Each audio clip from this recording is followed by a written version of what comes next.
Hello बच्चों, good evening. अभिनव science school की online classes में आपका हार्दिक स्वागत है, आपका हार्दिक अभिनंदन है। प्यारे बच्चों, हम लोग आज पढ़ेंगे अल्टरनेटिव करंट यानी प्रत्यावर्ती धारा, जो आपका फिजिक्स फर्स्ट का चैप्टर नंबर 10 है। ठीक है, और इस चैप्टर में हम लोग पढ़ रहे थे प्रत्यावर्ती धारा परिपथ, और खूब सारे धारा परिपथों को हमने स्टडी कर लिया था, जैसे सिंगल एल वाला प्रत्यावर्ती धारा परिपथ, सिंगल आर वाला प्रत्यावर्ती धारा परिपथ, सिंगल सी वाला प्रत्यावर्ती धारा परिपथ। उसके बाद हमने कॉम्बिनेशन वाले धारा परिपथों को पढ़ा था, और कॉम्बिनेशन में हमने पढ़ा था एक आर एल प्रत्यावर्ती धारा परिपथ, और उसके बाद हमने पढ़ा था आर सी प्रत्यावर्ती धारा परिपथ। और आज की क्लास में और बोर्ड के एग्ज़ाम के नज़रिए से यह एक महत्वपूर्ण सवाल भी है। ठीक है, और ये अपना है श्रेणीबद्ध एलसीआर प्रत्यावर्ती धारा परिपथ। ठीक है, तो हेडिंग लगा हुआ है, क्या हेडिंग लगा हुआ है? श्रेणीबद्ध एलसीआर परिपथ। तो नाम से ही आपको पता लग गया होगा कि इसमें 3 कंपोनेंट है। एक तो प्रेरण कुंडली है ना, ये एल स्व प्रेरण गुणांक होता है किसी भी इंडक्टिव कोयल का। एक संधारित्र है, सी है ना, वो संधारित्र की धारिता होती है। और एक आपका प्रतिरोधक है, और आर जो है ना, आर वो प्रतिरोधक का प्रतिरोध होता है। यानी इन 3 कंपोनेंट का सीरीज कॉम्बिनेशन है।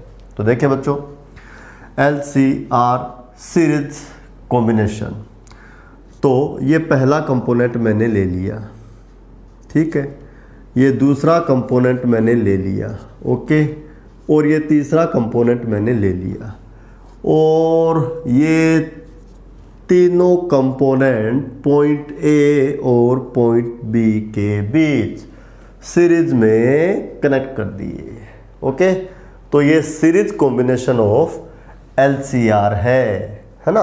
एलसीआर बोलो, आरएलसी बोलो, कोई फर्क नहीं पड़ता। ठीक है, प्रत्यावर्ती धारा परिपथ है भाई, प्रत्यावर्ती धारा परिपथ है। तो ये लो साहब एसी वोल्टेज सोर्स, और इसके अक्रॉस जो वोल्टेज आपको मिलेगी वो कुछ ऐसी होगी। ये चीज़ आप जानते हो, बोलो जानते हो? वोल्टेज कैसी होगी बेटा? ऐसी होगी, V बराबर VM sign omega T. Okay, और इसको इससे जोड़ दो, इसको इससे जोड़ दो, तो साहब ये क्या बन गया? ये बन गया श्रेणीबद्ध एलसीआर प्रत्यावर्ती धारा परिपथ। ठीक है जी। अब सवाल कैसे आता है बोर्ड एग्जाम में? सवाल कैसे आता है बोर्ड एग्जाम में? आपको पूछा जाता है कि श्रेणीबद्ध एलसीआर प्रत्यावर्ती धारा परिपथ के लिए नंबर 1 आपको क्या निकालना होता है? आपको निकालना होता है प्रत्यावर्ती धारा का तात्क्षणिक मान, प्रत्यावर्ती धारा का तात्क्षणिक मान। नंबर 2 आपसे पूछता है धारा तथा वोल्टता के मध्य कलांतर, और फिर आपसे पूछता है कि आप इसके लिए फेजर आरेख बनाइए। क्या बनाइए? फेजर आरेख। ओके बच्चों, अब यहाँ एक चीज़ देखो, जो आपका ये श्रेणीबद्ध एलसीआर प्रत्यावर्ती धारा परिपथ है ना, इसमें प्यारे बच्चों 3 केस बनने हैं। ठीक है, देखिए यहाँ जो ये इंडक्टिव कॉइल लगा हुआ है ना, और ये जो प्रतिबाधा उत्पन्न करता है, जिसको हम लोग प्रेरणिक प्रतिघात बोलते हैं, उसको लिखा जाता है एक्सएल से। और संधारित्र जो बाधा उत्पन्न करता है, जिसे हम धारतीय प्रतिघात बोलते हैं, और किससे लिखा जाता है? एक्ससी से। ठीक है, तो इसमें 3 केस बनते हैं। पहला केस क्या बनेगा? पहला केस में क्या बनेगा? जो केस फर्स्ट आपका है वो क्या बनेगा? वो ये होगा कि यदि ऐसा हो तो एक्सएल इज ग्रेटर देन एक्ससी, तब आप प्रत्यावर्ती धारा का तात्क्षणिक मान ज्ञात करो, धारा और वोल्टता के मध्य कलांतर बताओ, और फेजर आरेख बनाओ। यहाँ आपका जो दूसरा केस है वो क्या बनेगा? दूसरा केस है वो क्या बनेगा? दूसरा केस आपका ये बनेगा, ये वाला, यानी एक्सएल जो है वो लेस देन एक्ससी है। और आपको इसके लिए भी ये तीनों चीज़ें चाहिएगी। और तीसरा केस क्या हो सकता है, तो इसका आंसर है, तीसरा केस ये हो सकता है कि एक्सल जो है वो एक्सी के बराबर हो, और उस स्थिति में भी आपको ये तीनों चीज़ें चाहिएगी। तो हम इनको बारी बारी स्टडी करेंगे। सबसे पहले हम लोग ये सब चीज़ें निकालेंगे, लेकिन किसके लिए निकालेंगे, जब आपका X L is greater than X C हो, X L is greater than X C हो। ठीक है, तो बच्चों सवाल किस प्रकार से आता है, तो इसका आंसर है कि सवाल बोर्ड में इस प्रकार से आएगा कि श्रेणीबद्ध एलसीआर प्रत्यावर्ती धारा परिपथ के लिए, है ना, ये निकालो, ये निकालो, ये निकालो। कब, जब X L is greater than X C है, या फिर आ जाएगा X L is less than X C है, या फिर आ जाएगा बच्चों X L is equal to X C है। ध्यान देंगे, केवल एक केस पूछेगा आपसे, केवल एक केस। ओके, स्टार्ट करते हैं। तो बच्चों श्रेणीबद्ध एलसीआर प्रत्यावर्ती धारा परिपथ, आपको प्रत्यावर्ती धारा परिपथ दिखाई दे रहा है, ए और बी के बीच ये तीनों कंपोनेंट सीरीज में है, और इस सीरीज कॉम्बिनेशन को किससे जोड़ा हुआ है, एसी वोल्टेज सोर्स से जोड़ा हुआ है। ओके, आपको क्या लिखना होता है, आपको ये लिखना होता है कि ये वाला जो वोल्टेज सोर्स है ना, इसके अक्रॉस, यानी बच्चों इसके सिरों पर किसी क्षण जो वोल्टता का तात्क्षणिक मान है, वोल्टता का जो तात्क्षणिक मान है, और वो आपको पता है क्या होगा, तो आंसर है देखो ये वाला होगा, V बराबर Vm sin ओमेगा टी। अब देखो बेटा, इस सोर्स के अक्रॉस यदि कोई वोल्टेज आ जाएगा ना, सोर्स के अक्रॉस यदि कोई वोल्टेज आ जाएगा, तो ये वाला जो वोल्टेज है वो A और B के अक्रॉस आ जाएगा, और A और B के अक्रॉस आ गया, इसका मतलब इस सीरीज कॉम्बिनेशन के अक्रॉस आ गया। बेटा देखो, सिंगल R था, उसके अक्रॉस जो वोल्टेज हुआ करता था उसको VR से लिखते थे, सिंगल L था उसको VL से लिखते थे, सिंगल C था उसको VC से लिखते थे, R और L का कॉम्बिनेशन था VRL लिखा करते थे, R और C का कॉम्बिनेशन था VR से लिखा करते थे। यहाँ R तथा L तथा C का सीरीज कॉम्बिनेशन है A और B के बीच में, तो A और B के बीच में जो भी वोल्टेज होगा उसको हम क्या लिखेंगे, या तो VAB लिखें, voltage between A and B, या इसको क्या लिख दें, VRLC। क्या लिख दें बच्चों, VRLC। दोबारा देखो, ये जो आपका AC वोल्टेज सोर्स है ना, इसके अक्रॉस जो वोल्टेज है वो देखो ये वाली है, V बराबर Vm sin ओमेगा टी, और इसके अक्रॉस कोई वोल्टेज आएगी, वो वाली वोल्टेज A और B के अक्रॉस लग जानी है। A और B के अक्रॉस जो वोल्टेज है उसको मैंने क्या मान लिया, VRLC। तो आपको पता है बच्चों कि जो VRLC है ना, उसका मान किसके बराबर होना चाहिए, V के बराबर होना चाहिए। हम एक परंपरागत लाइन भी लिखते थे, यदि आपको याद है तो, लूप नियम से, किरचॉफ के लूप नियम से क्या लिखते थे, VRLC बराबर V। क्या लिखते थे, VRLC बराबर V। ओके, तो यहाँ से देखो VRLC बराबर, जो V का मान है वो आप 1 नंबर से लिख दोगे, तो बताओ क्या आ जाएगा, Vm sin ओमेगा टी, और इसको मैं बोल देता हूँ इक्वेशन नंबर 2। बताओ भाई इक्वेशन नंबर 2 क्या है, तो इसका आंसर है, इक्वेशन नंबर 2 है कि इस सीरीज कॉम्बिनेशन के अक्रॉस, इस सीरीज कॉम्बिनेशन के अक्रॉस वोल्टेज बोलो कितनी है, Vm sin ओमेगा टी। तो आपको पता लग गया यहाँ से कि वोल्टेज की जो फेज है वो कितनी है बच्चों, ओमेगा टी। कितनी है, ओमेगा टी। मैं आपको बार बार एक बात कहता हूँ, क्या कहता हूँ कि वोल्टेज का मान तो हमें पता होता है, हमें किसका मान चाहिए होता है, धारा का। हमें किसका मान चाहिए होता है, धारा का। तो प्यारे बच्चों, हम लोगों को धारा का मान चाहिए होता है, तो हम लोग धारा का मान ज्ञात करेंगे। फिर मैं आपको बताता हूँ, मैंने आपको बताया सिंगल R हो, सिंगल L हो, सिंगल C हो, धारा का मान आता है बेटा गणितीय तरीके से, है ना, मैथमेटिकल सॉल्यूशन होता है। लेकिन जब किस कॉम्बिनेशन हो, 2 का कॉम्बिनेशन हो या फिर 3 का कॉम्बिनेशन हो, प्यारे बच्चों, जो धारा का मान है वो किससे आता है, सदिश चित्र से। तो यहाँ धारा का मान किससे आएगा, सदिश चित्र से। किससे आएगा, सदिश चित्र से। और ध्यान देना बच्चों, सदिश चित्र में तथा फेजर आरेख में हमेशा शिखर मानों को दिखाया जाता है। किसको दिखाया जाता है प्यारे बच्चों, शिखर मानों को दिखाया जाता है। ओके, तो देखिए मैं कुछ बातें लिख देता हूँ कि ये जो आपका श्रेणीबद्ध एलसीआर परिपथ है ना, कौन सा परिपथ है ये, श्रेणीबद्ध एलसीआर परिपथ। इसमें बहने वाली धारा का शिखर मान, किसका शिखर मान प्यारे बच्चों, धारा का शिखर मान मैं मान लेता हूं कि माना कितना है, IM। कितना है, IM। ओके, तो प्यारे बच्चों ये तीनों कंपोनेंट सीरीज में है, तो इसमें भी जो करंट जाएगी वो कितनी होगी Im, इसमें जो करंट जाएगी वो भी होगी Im, और इसमें जो करंट जाएगी वो भी कितनी होगी Im। ओके, तो बड़ा सिंपल सा आपके पास एक ओम्स लॉ है कि ये आपका जो प्रतिरोधक है जिसके प्रतिरोध का मान कितना है R और इसमें बहने वाली धारा कितनी है Im, तो इसके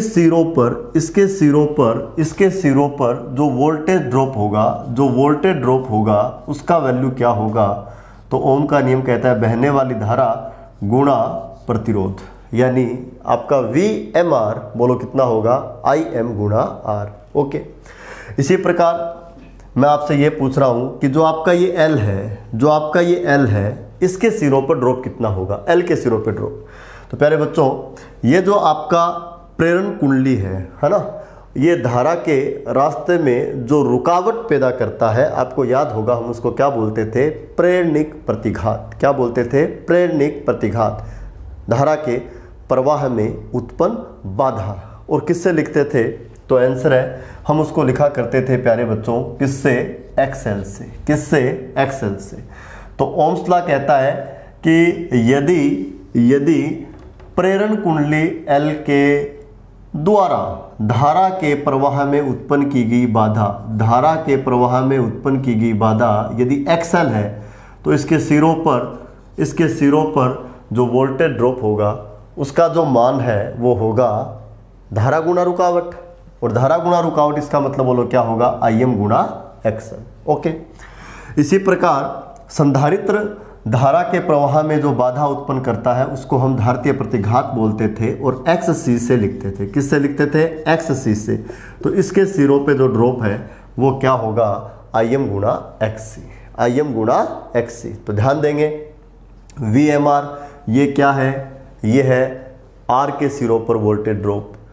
VML ये क्या है, L के सिरों पर वोल्टेज ड्रॉप। और VMC ये क्या है, तो इसका आंसर ये है C के सिरों पर वोल्टेज ड्रॉप। अब ध्यान दे बच्चों, मेरे को न तो सिंगल VMR चाहिए, न मेरे को सिंगल VML चाहिए, न मेरे को सिंगल VMC चाहिए। ये C के सिरों पर शिखर वोल्टता है, ये L के सिरों पर शिखर वोल्टता है, और ये R के सिरों पर शिखर वोल्टता है। मेरे को न तो R के सिरों पर शिखर वोल्टता चाहिए, न L के सिरों पे चाहिए, न C के सिरों पे चाहिए, मेरे को चाहिए इस सीरीज कॉम्बिनेशन के सिरों पर। और कॉम्बिनेशन का मतलब है मेरे को चाहिए A और B के बीच वोल्टता का शिखर मान, और A और B के बीच वोल्टता का जो शिखर मान होगा उसको हम बोलेंगे VMRLC। क्या बोलेंगे प्यारे बच्चों, VMRLC। ध्यान से सुनेंगे, शिखर मान चाहिए भाई, तात्क्षणिक मान तो अपने पास है ही, VRLC कितना है, Vm sin ओमेगा t। जबकि मेरे को क्या चाहिए, कॉम्बिनेशन पर जो वोल्टेज ड्रॉप है उसका पीक वैल्यू चाहिए। पीक वैल्यू इसका मतलब क्या चाहिए, VMRLC। क्या चाहिए, VMRLC। तो प्यारे बच्चों VMRLC का मान ज्ञात करने के लिए हमें सदिश चित्र बनाना पड़ेगा। तो मैं लिख रहा हूँ VMRLC का मान ज्ञात करने के लिए सदिश चित्र। कौन सा चित्र, सदिश चित्र। VMRLC का मान ज्ञात करने के लिए हमें क्या बनाना होगा, सदिश चित्र। तो मैं सदिश चित्र बना रहा हूँ। सदिश चित्र कैसे बनाया जाता है, तो देखिए प्यारे बच्चों सदिश चित्र कैसे बनाया जाता है। ये आपका है x अक्ष और ये आपका क्या है, y अक्ष। ठीक है, अब ध्यान देना VMRLC क्या है, तो इसका आंसर है VMRLC है VMR, VML और VMC का सदिश योग। ध्यान से सुनना, R पर जो ड्रॉप है वो VMR है, L पर जो ड्रॉप है वो VML है, C पर जो ड्रॉप है वो VMC है। ठीक है, और तीनों ड्रॉप को यदि मैं जोड़ दूंगा तो वो A और B के बीच ड्रॉप होगा।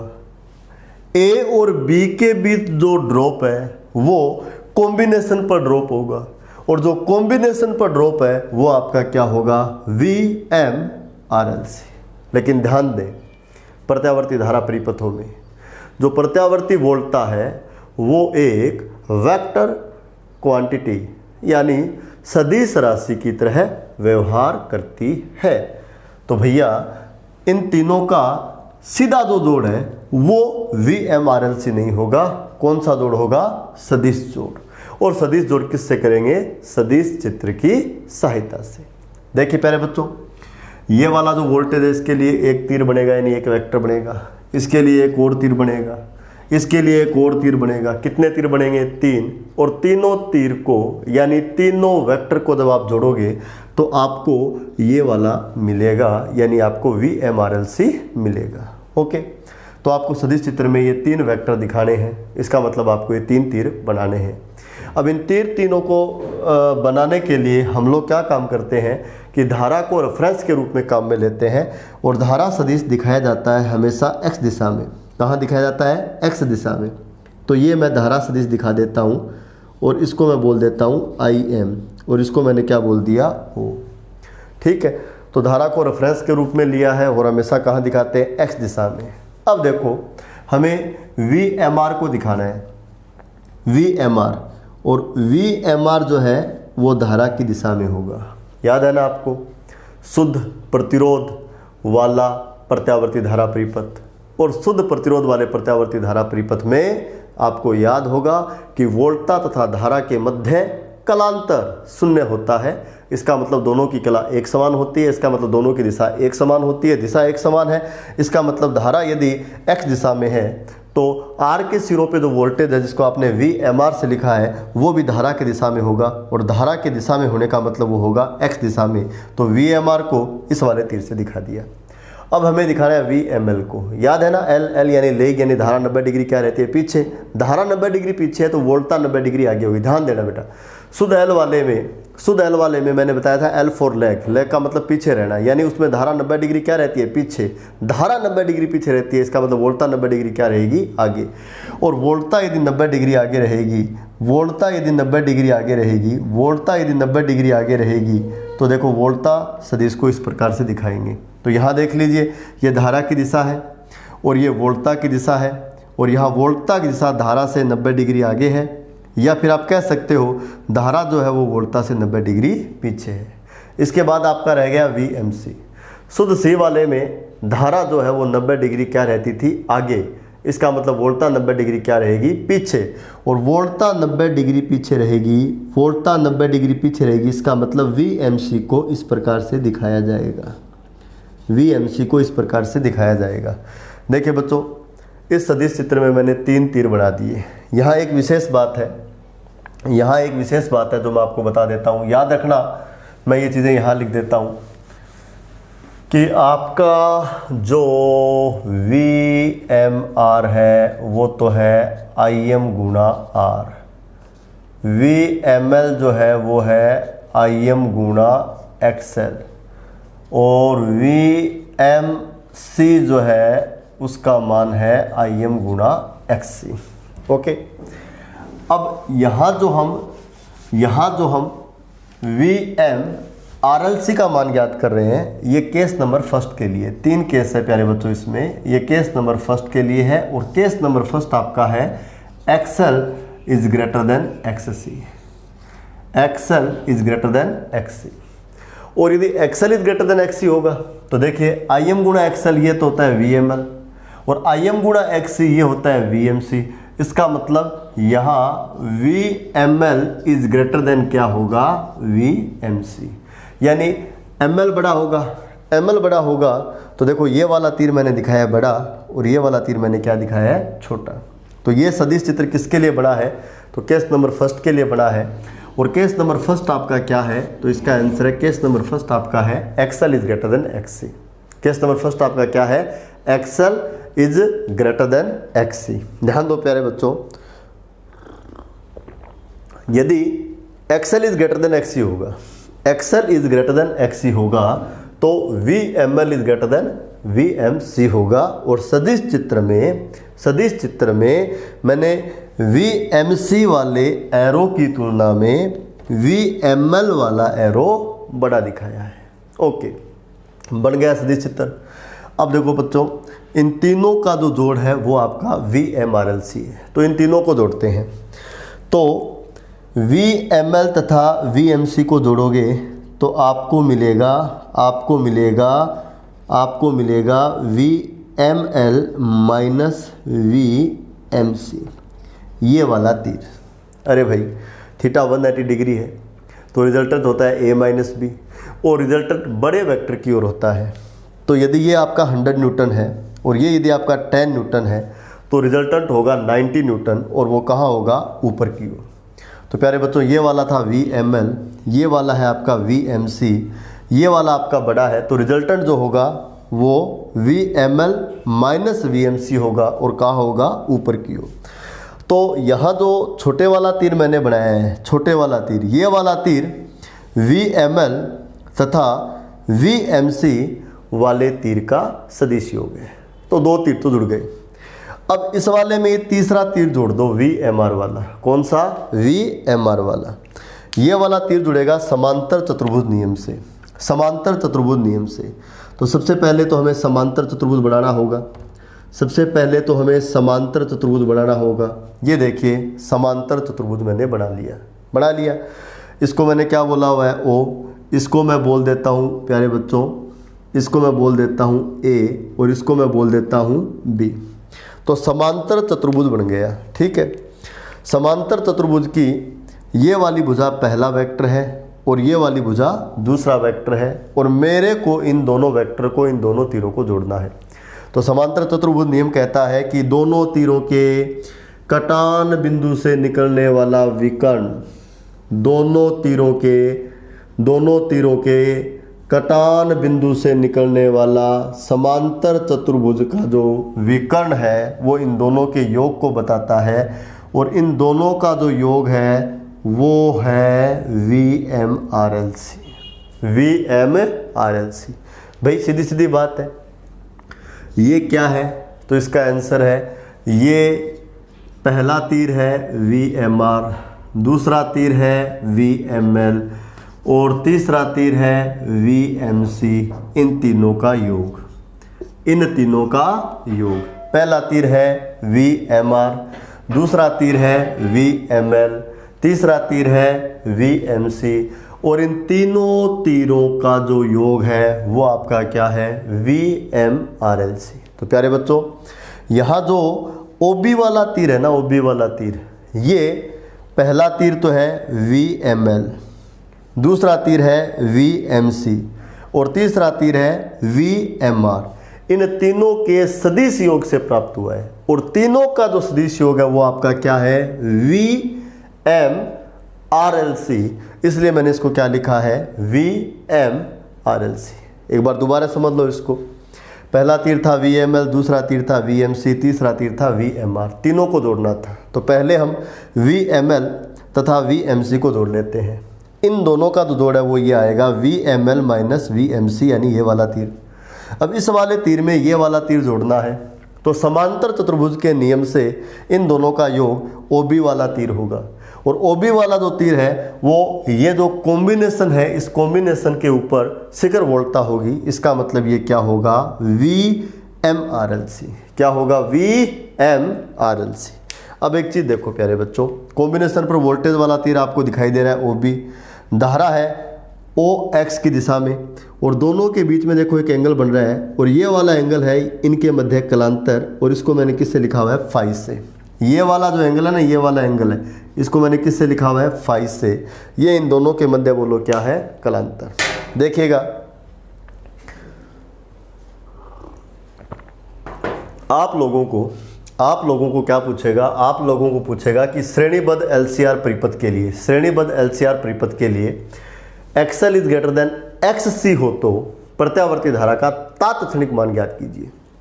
तो आपको सदिश चित्र बनाना है और धारा का मान सदिश चित्र को देखकर बताना है, और आपको यहाँ साफ साफ नजर आ रहा है प्यारे बच्चों, साफ साफ नजर आ रहा है कि कॉम्बिनेशन पर वोल्टा सदिश जो है वो तो है OB, ठीक है।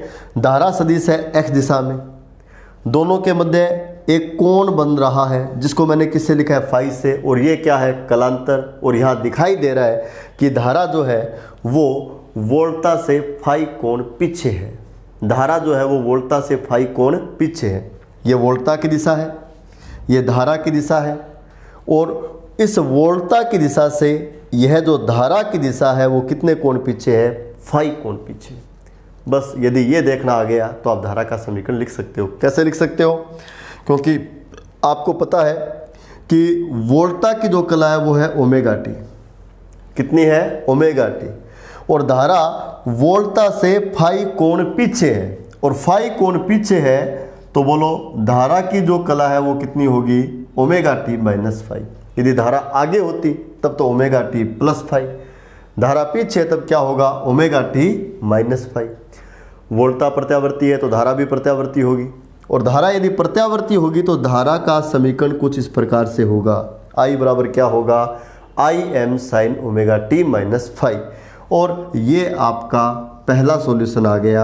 आपको क्या पूछा जाता है कि प्रत्यावर्ती धारा का तात्क्षणिक मान ज्ञात कीजिए, तो आप बोलोगे यदि XL is greater then XC है तो प्रत्यावर्ती धारा का जो तात्क्षणिक मान है वो क्या होगा, ये होगा I बराबर I M sine omega T minus phi. अब फिर सुनो मेरी बात, आप डायरेक्ट भी याद रख सकते हो। देखो सिंगल L वाले में धारा 90 डिग्री पीछे रहती थी। यहाँ देखो XL is greater then XC है, यानी L बड़ा है, L बड़ा है, तो इस सर्किट में L का करैक्टर आ जाएगा, और L का करैक्टर होता है धारा को पीछे रखना। तो देखो यहाँ धारा पीछे ही रहती है, लेकिन सिंगल L होता है तो 90 डिग्री पीछे रहती है। लेकिन जब ये कॉम्बिनेशन है तो 90 डिग्री पीछे नहीं, 10 डिग्री पीछे हो सकती है, 20 डिग्री पीछे हो सकती है, 30 डिग्री पीछे हो सकती है। डिपेंड करता है कि आपने किस मान का प्रेरण कुंडली लगाया हुआ है तथा किस धारिता वाला आपने संधारित्र लगाया हुआ है। लेकिन पीछे रहेगी तो समीकरण क्या आ गया, आई बराबर I M sine omega T minus phi. तो भाई यहाँ आप डायरेक्ट भी याद रख सकते हो कि यदि XL is greater then XC है तो L का करैक्टर क्या है, धारा को पीछे रखना। L बड़ा है तो करैक्टर किसका होगा, L का करैक्टर होगा, तो धारा का जो तात्क्षणिक मान है उसमें धारा की जो कला है वो क्या आएगी, ओमेगा टी माइनस फाई आएगी, क्योंकि धारा जो है वो वोल्टा से बोलो क्या रहेगी, पीछे रहेगी। ओके, अब देखिए आपने धारा का तात्क्षणिक मान लिख दिया I बराबर I M sine omega T. क्या लिख दिया, I बराबर I M sine omega T. I am क्या है, धारा का शिखर मान, और धारा का शिखर मान है तो इसे निकालेंगे कैसे, तो इसको देखते हैं। तो हम लोग लिख रहे थे ना VMRLC का मान ज्ञात करना। कैसे ज्ञात करेंगे VMRLC, तो प्यारे बच्चों VMRLC ये मान आएगा अंडर द रूट VMR का square plus VML minus VMC और इसका स्क्वायर। क्यों आया ये देखिए, आप लोग जानते होंगे यदि दो वेक्टर है, मान लीजिए ये आपका है वेक्टर A और ये है आपका वेक्टर B, और दोनों लंबवत है, तो इनका जो रिजल्टेंट होता है, इनका जो परिणामी होता है बच्चों, उसका जो परिमाण है वो होगा under the root A square plus B square. ये होता है पहले के परिमाण का वर्ग प्लस दूसरे के परिमाण का वर्ग। अरे भाई पहला वेक्टर ये है, दूसरा वेक्टर ये है, समांतर चतुर्भुज नियम से इन दोनों का जो रिजल्टेंट वाला वेक्टर है वो होगा OB। क्या होगा, OB। और इसका जो मैग्नीट्यूड है वो होता है under the root A square plus B square. तो यहाँ भी देखिए पहला वेक्टर तो ये है, ये रहा, कौन है ये, VML माइनस VMC। और एक जो दूसरा वेक्टर है वो देखो ये वाला है, क्या है ये, VMR, है ना। और ये है ना, ये इन दोनों का योग है, और ये दोनों वेक्टर परपेंडिकुलर है, तो ये वाला जो वेक्टर इसका मैग्नीट्यूड क्या होगा, तो आंसर है अंडर द रूट, जो पहला है ना उसके परिमाण का वर्ग प्लस जो दूसरा ये वाला है इसके परिमाण का वर्ग। ठीक है, वेक्टर अलजेब्रा से निकाला है। किससे निकाला है, वेक्टर अलजेब्रा से। ठीक है भाई, अब ये वाले वैल्यूज पुट कर देते हैं, तो ये आएगा देखो VMRLC बराबर क्या आएगा, देखिए अंडर द रूट, ये जो चीज़ है ना ये रही क्या है बताओ, IM गुणा R। तो ये आ जाएगा देखो IM स्क्वायर गुणा R स्क्वायर। VML ये आपका क्या है, IM गुणा XL। VMC क्या है, IM गुणा XC। और इसका क्या है वर्ग। तो यहाँ से देखो VMRLC आपको क्या मिलेगा, ये आपको कुछ ऐसा मिलेगा, अंडर द रूट क्या मिलेगा R² plus XL minus XC और इसका वर्ग। देखो ये वाली चीज़ मिल जाएगी। ठीक है, अब थोड़ा ये डायग्राम मैं हटा देता हूँ, इसकी अपने को आवश्यकता नहीं रहने वाली। ये डायग्राम मैं आपको हटा देता हूँ यहाँ से, इसकी आवश्यकता नहीं रहने वाली। देखो ये चीज़ आ गई। ठीक है, ये वाली चीज़ आ गई। तो यहाँ से देखिए यदि आप IM का मान निकालो तो IM का मान क्या आ जाएगा, ये आ जाएगा VMRLC divided by under the root क्या आ गया R² plus XL minus XC और इसका स्क्वायर। ठीक है, और इसको मैं बोल देता हूँ समीकरण नंबर 3। ये समीकरण नंबर 3 क्या है, तो आंसर है ये समीकरण नंबर 3। ये समीकरण नंबर 3 क्या है, तो आंसर है ये समीकरण नंबर 3 प्रत्यावर्ती धारा का कौन सा मान है, शिखर मान। कौन सा मान है, शिखर मान। प्यारे बच्चों, आपसे प्रत्यावर्ती धारा का शिखर मान नहीं पूछा गया था, आपसे क्या पूछा गया था, प्रत्यावर्ती धारा का तात्क्षणिक मान। क्या पूछा गया था, प्रत्यावर्ती धारा का तात्क्षणिक मान। ठीक है, और तात्क्षणिक मान मैं फिर कह रहा हूँ किसी भी इक्वेशन के सॉल्यूशन से नहीं आएगा, डायरेक्ट सदिश चित्र से आएगा। सदिश चित्र में आपको वोल्टा वाला सदिश दिखाई दे रहा है VMRLC, धारा वाला सदिश दिखाई दे रहा है IM, दोनों के बीच में कलांतर दिखाई दे रहा है जिसको मैंने किससे लिखा हुआ है, फाई से। और ये आपको यह भी दिख रहा है कि वोल्टा सदिश से धारा सदिश फाई कोण पीछे है, फाई कोण पीछे है। तो धारा का जो तात्क्षणिक मान है वो क्या होगा, तो आंसर है ये होगा I बराबर IM साइन। वोल्टा का जो फेज है वो कितना है, ओमेगा टी, और डायग्राम में दिखाई दे रहा है धारा फाई कोण पीछे है, तो इसका जो फेज है, इसका जो कला है वो क्या होगा, ओमेगा टी माइनस फाई। तो धारा का जो तात्क्षणिक समीकरण है, धारा का जो तात्क्षणिक समीकरण है या धारा का जो तात्क्षणिक मान है वो क्या हो जाएगा, I बराबर IM sine omega T minus phi, जहाँ IM धारा का शिखर मान है और शिखर मान आपको दिया गया है समीकरण नंबर 3 से। इस प्रकार से इसे सोल्व करते हैं। ओके, धारा प्रत्यावर्ती है भाई, धारा प्रत्यावर्ती है क्यों, क्योंकि वोल्टा प्रत्यावर्ती है, प्रत्यावर्ती है इसलिए प्रत्यावर्ती होगी, और प्रत्यावर्ती का समीकरण इस प्रकार का होता है। ठीक है, वोल्टा की कला कितनी है, ओमेगा टी, धारा की कला कितनी होगी, ओमेगा टी माइनस फाई। क्यों होगी फाई, क्योंकि आपको सदिश चित्र से दिखाई दे रहा है कि धारा जो है वो वोल्टा से फाई कोण पीछे है, धारा जो है वो वोल्टा से फाई कोण क्या है, पीछे है, और फाई कोण पीछे है, इसके लिए उसकी कला जो है वो कितनी होगी, omega T minus phi. Okay, तो ये पहला सॉल्यूशन था। पहला सॉल्यूशन क्या भाई, प्रत्यावर्ती धारा का तात्क्षणिक मान ज्ञात करना। क्या ज्ञात करना, तात्क्षणिक मान ज्ञात करना। चलो यहाँ एक चीज और पूछ लेता है आपसे, क्या पूछता है, तो आंसर है LCR परिपथ जो है ना उसकी प्रतिबाधा क्या होगी। क्या पूछ लेता है बेटा, प्रतिबाधा। क्या पूछ लेता है, प्रतिबाधा, जिसको किससे लिखते हैं भैया, जड़ से। किससे लिखते हैं, जड़ से। तो क्या है ये जड़, तो ये जड़ क्या है, तो इसका आंसर है बेटा जो आपका LCR का सीरीज कॉम्बिनेशन है ना, एक L लगा हुआ था, एक C लगा हुआ था, एक R लगा हुआ था, इसका जो सीरीज कॉम्बिनेशन है ये धारा के प्रवाह में जो रुकावट पैदा करता है, जो रुकावट पैदा करता है उसको क्या कहा जाता है, प्रतिबाधा। और किससे लिखा जाता है, जड़ से। यहाँ जड़ का मान क्या होगा, तो इसका आंसर है यहाँ जड़ बराबर होगा under the root R² plus क्या होगा, XL माइनस XC और इसका स्क्वायर। और इसको बोल देता हूँ मैं समीकरण नंबर 5। क्या है ये, LCR परिपथ की प्रतिबाधा। क्यों भाई, तो आप देखिए समीकरण नंबर 3 को गौर से देखिए, समीकरण नंबर 3 में ये वाली जो राशि है RHS के बट्टे में जो राशि है ना, इसको मैंने बोलो किससे लिखा है, जड़ से। क्यों लिखा है, क्योंकि इसका डायमेंशन प्रतिरोध के डायमेंशन जैसा है ना, क्योंकि करंट किसके बराबर होता है, वोल्टेज बट्टा रुकावट। करंट किसके बराबर होता है, वोल्टेज बट्टा रुकावट। इसका मतलब ये वाली जो चीज़ है जिसको मैंने यहाँ लिखा हुआ है, देखो ये वाली जो चीज़ है ना, ये वाली जो चीज़ है वो क्या है, धारा के प्रवाह में रुकावट। और ये रुकावट किसके द्वारा बनाई गई है, L तथा C तथा R के सीरीज कॉम्बिनेशन के द्वारा। इसको किससे लिखा जाता है, जड़ से। और इसे क्या कहा जाता है, परिपथ की प्रतिबाधा।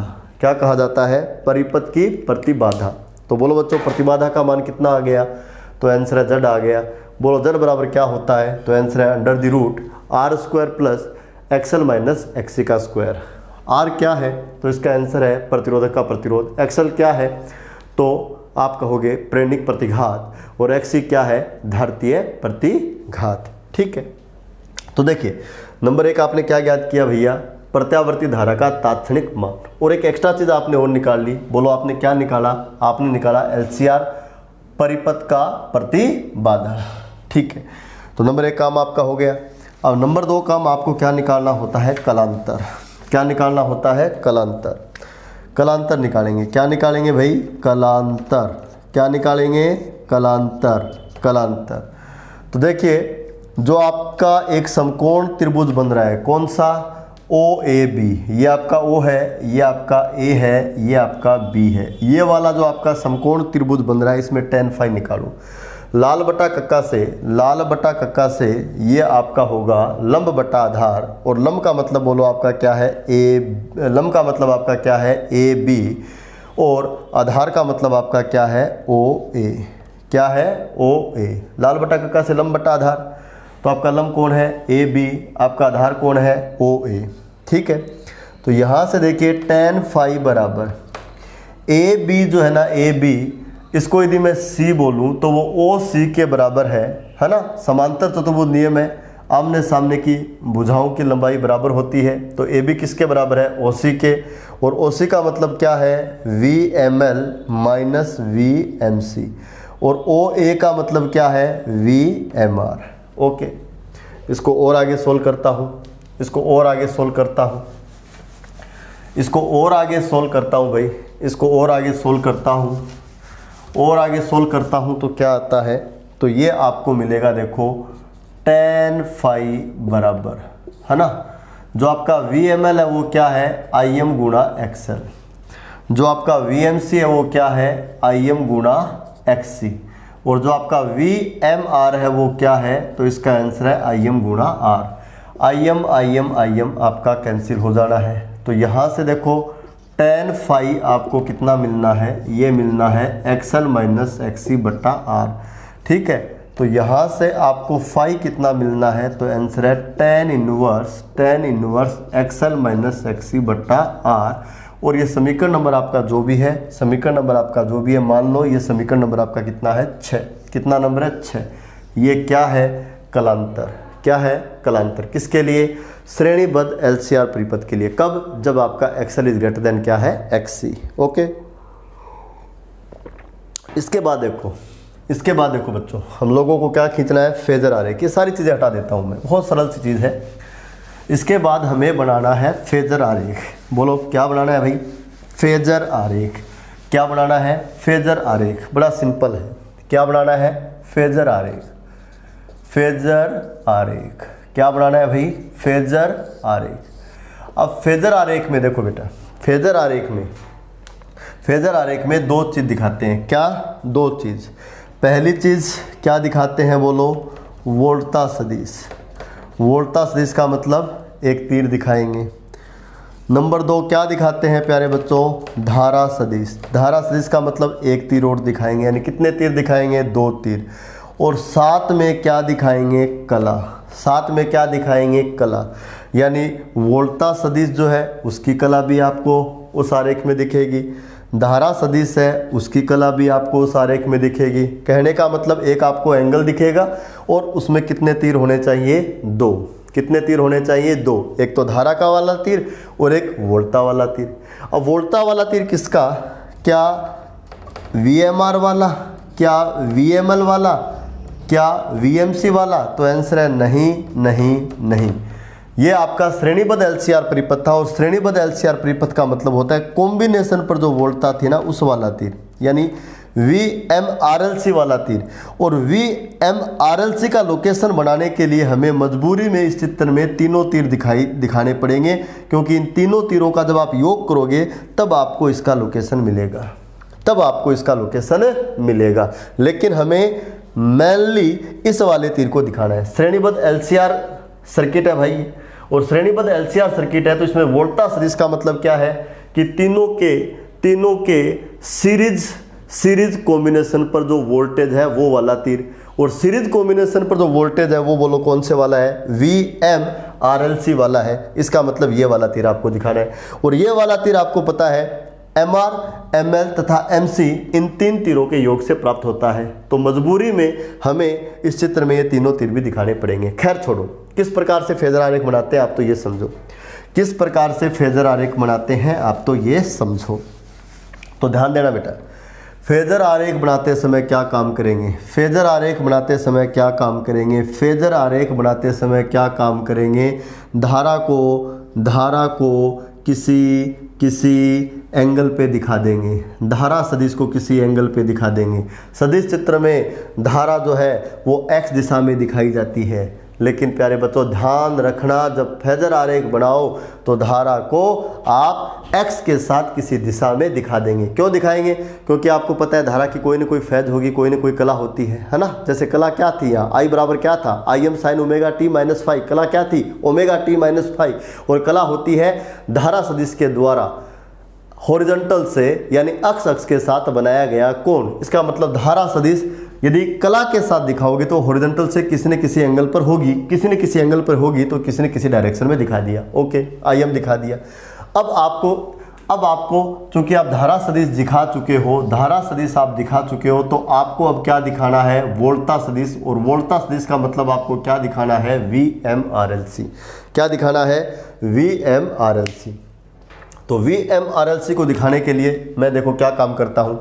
सबसे पहले मैं VMR को दिखा देता हूँ। ये मेरा VMR है, धारा की दिशा में होता है, ठीक है। ये मेरा VML है, ये मेरा VMR है, ये धारा की दिशा में होता है। ये मेरा प्यारे बच्चों VML है, ये क्या है बताओ, ये VML, ठीक है। धारा से 90 डिग्री आगे होता है, धारा से 90 डिग्री है, देखो 90 डिग्री आगे, एग्जैक्ट 90 डिग्री आगे दिखा है। ये वाला एंगल एग्जैक्ट 90 डिग्री है। फिर मेरे को VMC दिखाना है, और VMC जो है वो धारा से 90 डिग्री क्या होता है, पीछे। क्या होता है, पीछे। डायग्राम में नज़र आ रहा होगा आपको, दिखाई दे रहा होगा आपको कि VML जो है वो VMC से बड़ा है। ये वाला तीर इस वाले तीर से मैंने बड़ा लिया है। अब इन तीनों को जोड़ते हैं, तो इन दोनों का जो योग है वो तो प्यारे बच्चों देखो ये हो गया, और ये आपका क्या है, तो आंसर है ये है VML माइनस VMC। तो ये दो तीर तो जुड़ गए। अब इस वाले तीर में ये वाला तीर जोड़ना है, तो समांतर चतुर्भुज नियम से देखो इसके पैरेलल एक लाइन ड्रॉ कर लिया, इसके पैरेलल एक लाइन ड्रॉ कर लिया, इसके पैरेलल भी एक लाइन ड्रॉ कर लिया। तो आप लोग देख पा रहे हो कि ये एक समांतर चतुर्भुज बन गया। और समांतर चतुर्भुज जो है ना, दोनों तीरों के कटान बिंदु से निकलने वाला विकिरण किसको बताता है, परिणामी को बताता है। तो ये परिणामी होगा, ये परिणामी होगा, ये परिणामी होगा। इसका मतलब जो ये वाला तीर मैं बना रहा हूँ, ये वाला तीर जो मैं बना रहा हूँ वो आपका क्या है, VMRLC। ये वाला जो तीर है वो आपका क्या है, VMRLC। और आपको नज़र आ रहा है कि वोल्टा सदिश और धारा सदिश जो है वो अलग अलग दिशा में है, और धारा सदिश जो है वो वोल्टा से बोलो कितना कोण पीछे है, फाई कोण। कितना कोण पीछे है, फाई कोण। तो ये वाला एंगल आपको फाई दिखा देना है। अब समीकरण नंबर जो आपका 2 था, आप याद करो वो क्या था कि VRLC बोलो कितना था, VM sin ओमेगा टी। ये आपका समीकरण नंबर 2 था। इसका मतलब वोल्टा की जो कला थी वो कितनी थी, ओमेगा टी। कितनी थी, ओमेगा टी। इसका मतलब वोल्टा सदिश हॉरिजॉन्टल से जो कोण बनाता है, वोल्टा सदिश हॉरिजॉन्टल से जो कोण बनाता है वो उसकी कला होती है। इसका मतलब ये वाली कला बोलो कितनी है, ओमेगा टी। कितनी है बोलो, ओमेगा टी। ठीक है, तो यहाँ देखो वोल्टा सदिश भी आ गया। ये जो रेड वाला एरो है ये VMRLC है। ठीक है, धारा सदिश भी आ गया, बोलो कौन है, IM। और आपको इसमें कला भी दिखाई दे रही है, कला भी आपको देखो इसमें दिखाई दे रही है। वोल्टा की कला आपसे पूछे तो हॉरिजॉन्टल से कोण देख लो कितना है, ओमेगा टी। धारा की कला पूछे तो ये सारा ओमेगा टी है। ये वाला एंगल कितना है, फाई। तो बोलो धारा जो सदिश है वो हॉरिजॉन्टल से जो कोण बनाएगा वो कितना है, ओमेगा टी माइनस फाई। यानी वोल्टा की कला भी दिख रही है, धारा की कला भी दिख रही है। इसका मतलब ये क्या है, फेजर आरेख। क्या है ये, फेजर आरेख। प्यारे बच्चों ध्यान सुनना, सदिश चित्र और फेजर आरेख में केवल कला का ही अंतर है। सदिश चित्र में देखो फेज दिखाई नहीं दे रही, कहीं भी ओमेगा टी दिखाई नहीं दे रहा। हाँ, ये जरूर दिखाई दे रहा है कि वोल्टा जो है वो धारा से फाई कोण आगे है, या धारा जो है वो वोल्टा से फाई कोण पीछे, ये जरूर दिखाई दे रहा है। लेकिन वोल्टा हॉरिजॉन्टल से कितना कोण बना रही है, धारा हॉरिजॉन्टल से कितना कोण बना रही है, इसकी हमें कोई इन्फॉर्मेशन नहीं मिलती। लेकिन इस वाले आरेख से हमें पता लग रहा है कि जो वोल्टा सदिश है वो हॉरिजॉन्टल से जो एंगल बना रहा है वो ओमेगा टी है, धारा जो सदिश है वो हॉरिजॉन्टल से जो कोण बना रही है वो ओमेगा टी माइनस फाई है, और वोल्टा सदिश जो है वो धारा सदिश से फाई कोण आगे है, या धारा सदिश वोल्टा सदिश से फाई कोण पीछे है। तो ये कला कोण सहित ग्राफ है, इसलिए इसको क्या कहा जाता है, फेजर आरेख। क्या कहा जाता है, फेजर आरेख। तो ये था आपका केस नंबर फर्स्ट। ठीक है, केस नंबर फर्स्ट यानी आपने श्रेणीबद्ध एलसीआर प्रत्यावर्ती धारा परिपथ के लिए, बोलो भाई किसके लिए, एक्सएल इज ग्रेटर देन एक्ससी के लिए, किसके लिए, एक्सएल इज ग्रेटर देन एक्ससी के लिए क्या निकाला है, प्रत्यावर्ती धारा का तात्क्षणिक मान। उसके बाद आपने क्या निकाला है भैया, कलांतर। क्या निकाला है, कलांतर। और उसके बाद आपने क्या काम किया, उसके बाद आपने क्या खींचा है बच्चों, फेजर आरेख। तो इसका प्रैक्टिस करना बड़ा ही महत्वपूर्ण सवाल है। इस वर्ष आपकी बोर्ड परीक्षा में इस सवाल के आने की पूरी संभावना है। सवाल किस प्रकार बनता है दोबारा बता देता हूं कि श्रेणीबद्ध एलसीआर प्रत्यावर्ती धारा परिपथ के लिए एक्सएल इज ग्रेटर देन एक्ससी की स्थिति में प्रत्यावर्ती धारा का तात्क्षणिक मान ज्ञात कीजिए तथा इसके लिए फेजर आरेख खींचिए। कई बार आपसे पूछ लेता है कि इस स्थिति में इस परिपथ की प्रतिबाधा क्या होगी। तो प्यारे बच्चों, प्रतिबाधा क्या होगी ये पूछा जाए तो इसका आंसर है, मैंने आपको बताया भी था, Z बराबर क्या होता है, अंडर द रूट, क्या होता है, under the root R square plus क्या होता है, एक्सएल माइनस एक्ससी, और इसका क्या होता है, वर्ग। ठीक है, और कल की क्लास में हम लोग पढ़ेंगे कि जब केस नंबर सेकंड पढ़ेंगे। इसका केस नंबर सेकंड क्या है, जब एक्सएल इज लेस देन एक्ससी हो।